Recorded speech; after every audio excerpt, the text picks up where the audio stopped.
বেশ কিছু ফলাফল এসেছে, আমরা আপনাদের জানাচ্ছি। এটা হচ্ছে নেত্রকোনা 5 অর্থাৎ পূর্বধলা। পূর্বধলার এখানে আমরা মোট 16টি কেন্দ্রের ফলাফল আমরা ঘোষণা করব। পোস্টাল ভোট গণনা কেন্দ্র সহ মোট ভোট কেন্দ্রের সংখ্যা পূর্বধলা নেত্রকোনা 5 হল 83টি।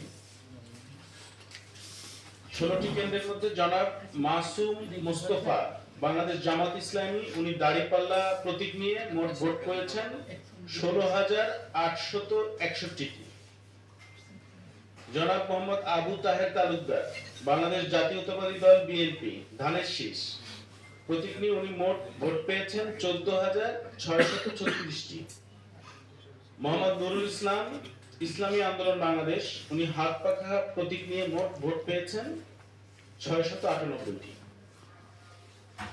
নেত্রকোনা 5-এর 16টি কেন্দ্রে ফলাফল ঘোষণা করলাম। নেত্রকোনা 5-এর পোস্টাল ব্যালটের যে রেজাল্ট সেটা আমাদের হাতে চলে এসেছে, অর্থাৎ পূর্বধলার। এখানে হচ্ছে জনাব মাসুম মুস্তফা, উনি দাঁড়িপাল্লা নিয়ে পোস্টাল ভোটে উনি মোট 925টি ভোট পেয়েছেন।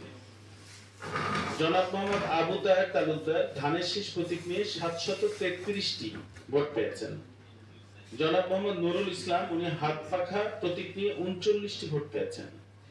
এর মধ্যে বাতিল হয়েছে 64টি ভোট, অর্থাৎ মোট 1761টি পোস্টাল ভোটের মধ্যে 64টি ভোট বাতিল হয়েছে এবং 1697টি ভোট কাউন্ট হয়েছে। আমরা